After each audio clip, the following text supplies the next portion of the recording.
शांताकारं भुजगशयनं पद्मनाभं सुरेशं विश्वधारं गगनसदृशं मेघवर्ण शुभांगम। जय श्री हरि। देव उठनी एकादशी, इसे प्रबोधिनी एकादशी भी कहते हैं। देव उठनी एकादशी के दिन 4 महीने बाद भगवान विष्णु उठते हैं। यह एकादशी सभी एकादशियों में श्रेष्ठ है। इस दिन कोई भी शुभ कार्य के लिए मुहूर्त नहीं निकालना पड़ता। शादी के लिए भी ये शुभ मुहूर्त होता है। आइए जानते हैं पूजा की विधि। प्रातः उठकर स्नान करें, साफ सफाई करें तथा मंदिर में मूर्ति स्थापित करें व पंचामृत से स्नान कराएं। चंदन हल्दी से तिलक लगाएं। सूखी हुई तुलसी की जड़ से हरी चंदन बनाकर विष्णु भगवान को लगाएं, जिससे विष्णु भगवान अत्यधिक प्रसन्न होते हैं तथा भगवान को तुलसी दल अर्पित करें। इस दिन तुलसी जी का विवाह शालिग्राम के साथ किया जाता है और तुलसी का दुल्हन की तरह श्रृंगार किया जाता है व रंगोली बनाई जाती है।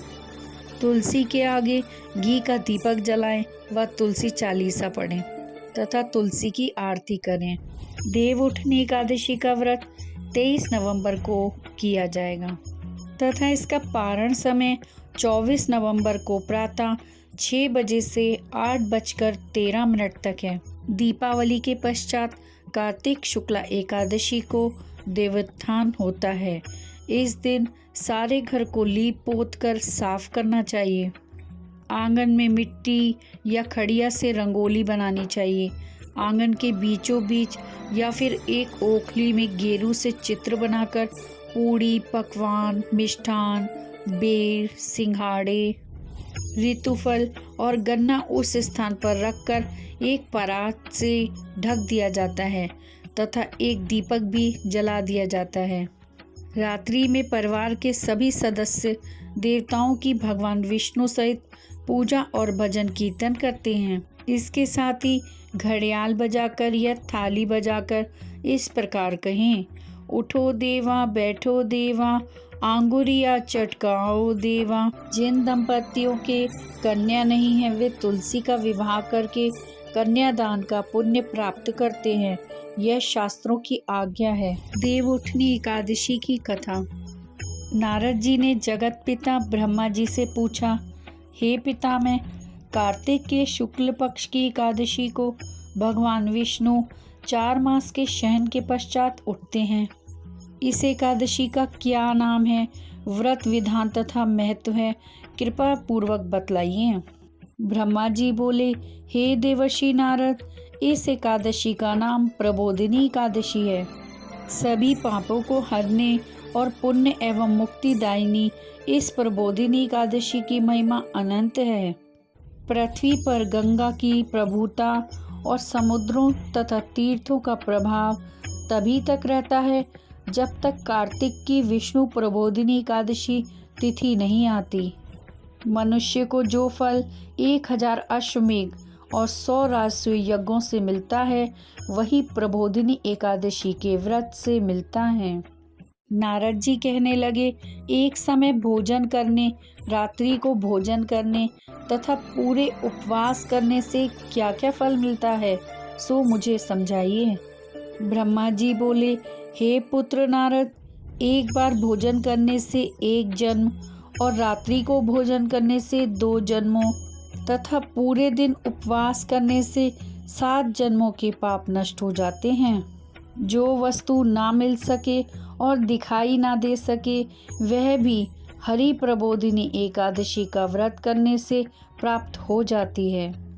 सुमेरु और मंदराचल के समान भारी पाप तथा अनेकानेक पूर्व जन्मों में किए गए संपूर्ण पाप भी इसके व्रत से क्षण भर में नष्ट हो जाते हैं।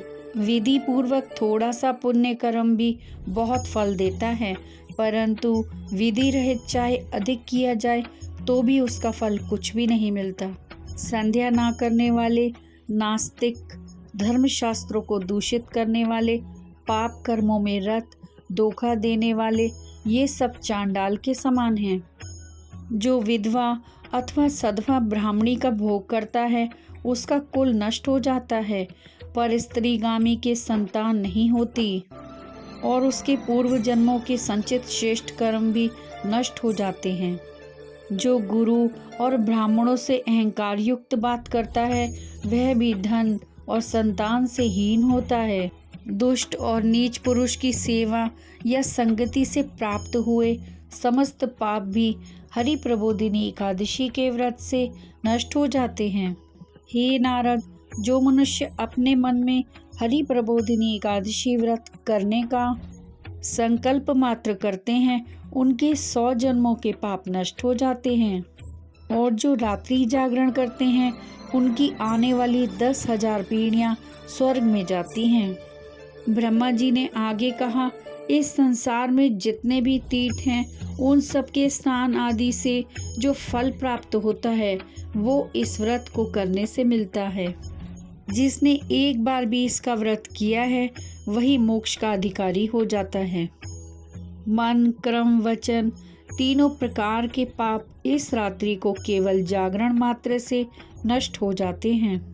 इस एकादशी का व्रत करने मात्र से मनुष्य के बचपन, यौवन और वृद्धावस्था में किए हुए संपूर्ण पाप नष्ट हो जाते हैं।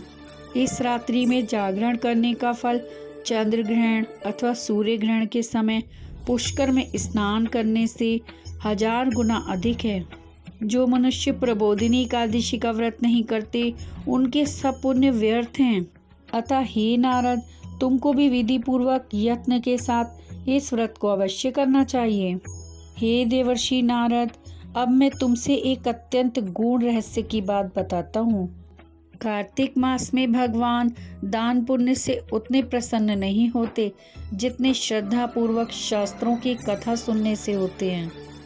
कार्तिक मास में जो भगवान विष्णु की कथा का एक या आधा श्लोक भी पढ़ते या सुनते हैं उनको 100 गायों के दान का फल मिलता है। ब्रह्मा जी के ये वचन सुनकर नारद जी ने कहा, हे भगवान, हरि प्रबोधिनी एकादशी के व्रत की विधि तथा महात्म्य विस्तार पूर्वक समझाइए। ब्रह्मा जी कहने लगे, ब्रह्म मुहूर्त में 2 घड़ी रात्रि शेष रहते उठकर शौच आदि से निवृत्त होकर दंत धावन आदि करके नदी, तालाब, कुआं, बावड़ी या घर में जैसे भी संभव हो स्नान करें।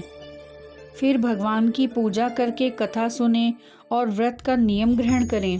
भगवान से विनय करें, हे प्रभु, आज निराहार रहकर मैं व्रत करूंगा, दूसरे दिन द्वादशी को ही भोजन करूंगा।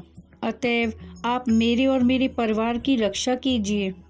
प्रबोधिनी एकादशी को कृपणता त्याग कर पुष्पों, फलों, अगर, धूप, दीप, नैवेद्य आदि से भगवान का पूजन करना चाहिए। शंख में जल भरकर भगवान को अर्घ्य दें। जो मनुष्य अगस्त्य के पुष्प से भगवान का पूजन करते हैं उनके आगे इंद्र भी हाथ जोड़ता है। कार्तिक मास में बिल्व पत्र से भगवान का पूजन करने से मुक्ति प्राप्त होती है। कार्तिक मास में तुलसी से भगवान का पूजन करने वालों के 10,000 जन्मों के पाप नष्ट हो जाते हैं। जो तुलसी का पौधा लगाते हैं उनके कुटुंब में उत्पन्न होने वाले प्रलय काल तक विष्णु लोक में निवास करते हैं। हरि पूजा में पुष्पों के महत्व का वर्णन करते हुए ब्रह्मा जी ने कहा, हे वत्स, जो कदम के पुष्पों से विष्णु का पूजन करते हैं वे कभी यमराज के दर्शन नहीं करते। जो मनुष्य सफेद या लाल कनेर के फूलों से भगवान का पूजन करते हैं उन पर भगवान अत्यंत प्रसन्न रहते हैं। वे करोड़ों गौओं के दान का फल पाते हैं।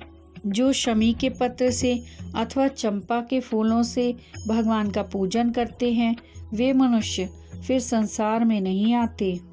पीले और लाल वर्ण के कमल पुष्पों से भगवान का पूजन करने वाले श्वेत द्वीप में निवास पाते हैं। जो वस्तु व्रत में छोड़ने का नियम किया हो वह ब्राह्मणों को पर्याप्त मात्रा में दें। हे नारद, रात्रि में भोजन करने वाला मनुष्य ब्राह्मणों को भोजन कराए तथा दक्षिणा दे। आंवले से स्नान करने वाले मनुष्य को दही और शहद का दान करना चाहिए। तेल तथा दृढ़ छोड़ने पर दूध और अन्न छोड़ने पर चावल का दान करना चाहिए। मौन व्रत धारण करने वाले को ब्राह्मण व ब्राह्मणी को मिठाई का भोजन कराना चाहिए। मंदिर में दीपक जलाने वाले को तथा नियम लेने वाले को व्रत की समाप्ति पर ताम्र अथवा स्वर्ण के पात्र में घृत और बत्ती रखकर विष्णु भक्त ब्राह्मण को दान देना चाहिए, अतः उन्हें सब प्रकार से संतुष्ट करके विदा करनी चाहिए। तत्पश्चात स्वयं भी भोजन करें और जिन वस्तुओं को चातुर्मास्य में छोड़ा हो उन वस्तुओं को ग्रहण करें। हे नारद, जो बुद्धिमान इस प्रकार चातुर्मास्य का व्रत निर्विघ्न समाप्त करते हैं उनका पुनः जन्म नहीं होता। यदि व्रत भ्रष्ट हो जाए तो व्रत करने वाला अंधा या कोढ़ी हो जाता है। व्रत करने वाले की तो बात ही क्या, इस कथा को पढ़ने और सुनने मात्र से ही अनंत गोदान का फल प्राप्त होता है। श्री कृष्ण गोविंद हरे मुरारी, हे नाथ नारायण वासुदेवा।